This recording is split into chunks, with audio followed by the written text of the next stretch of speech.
बिस्मिल्लाहिर्रहमानिर्रहीम। मुझे बड़ी उम्मीद है आप सब खैरियत से होंगे।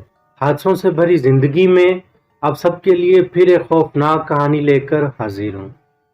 हम एक जगह एक आस्थाने पर बैठे हुए थे। वहाँ एक बिल्किस नामी खातून अपनी जवां साला बेटी नादिया को लेकर बैठी हुई थी और वो मुसलसल उस बाबा जी के सामने बैठकर रो रही थी और उनसे कह रही थी, बाबा जी मेरी बच्ची को बचा लें, बाबा जी मेरी बच्ची को बचा लें, इसे पता नहीं क्या हो गया है। बाबा जी ने नादिया की तरफ देखा तो उस लड़की को पूछा, क्या नाम है तेरा? मगर नादिया सुर्ख आंखों से बस बाबा जी को घूरी जा रही थी। बाबा जी ने गरज कर दोबारा पूछा, कौन हो तुम और क्या नाम है तुम्हारा? अब की बार नादिया के अंदर से कोई गैर आवाज आई और उसने हंसते हुए कहा, मेरा नाम विद्या है। बाबा जी ने गुस्से से पूछा, क्या चाहती है? क्यों इस लड़की के पीछे पड़ी हुई है? उसने गुर्राते हुए कहा, मुझे इसकी मौत चाहिए। बाबा जी ने कहा, बदबख्त, तू कौन है जिंदगी और मौत देने वाली? उसने गुस्से के साथ कहा, ये एक दिन एक शादी में आई थी, ये खुशबुओं से भरी पड़ी थी और ये जिस जगह खड़ी हुई थी उसके करीब दरख्त पर मेरा बसेरा था। इसकी खुशबुओं से मेरी विद्या टूट गई और मैंने इसे अपने बस में कर लिया। तब से मैं इसके वजूद में दाखिल हो गई और अब इसकी सजा सिर्फ मौत है। उस चुड़ैल की ये सब बातें सुनकर बाबा जी भी थोड़े गुस्से में आ चुके थे। उन्होंने अपनी तस्बीह पे कुछ पढ़ना शुरू किया।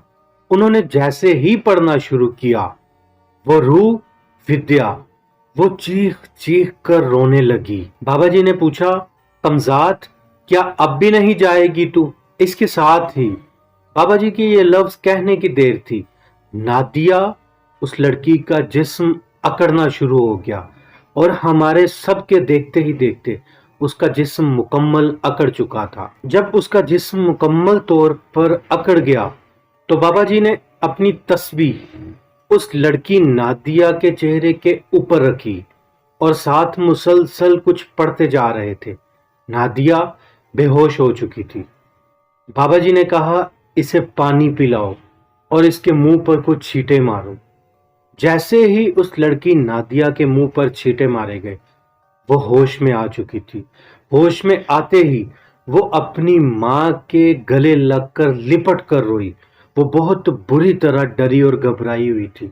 बाबा जी ने खुशबुओं का जब सवाल उस लड़की नादिया की मामा से किया तो उसने बताया कि नादिया को खुशबुएं लगाने का बेइंतहा शौक था। वो हर वक्त खुशबू लगा कर रखती थी।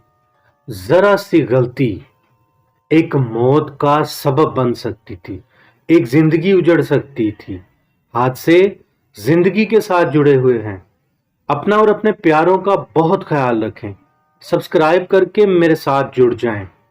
मिलते हैं किसी ऐसे ही वाकये के साथ अगली वीडियो में। तब तक के लिए अल्लाह हाफिज।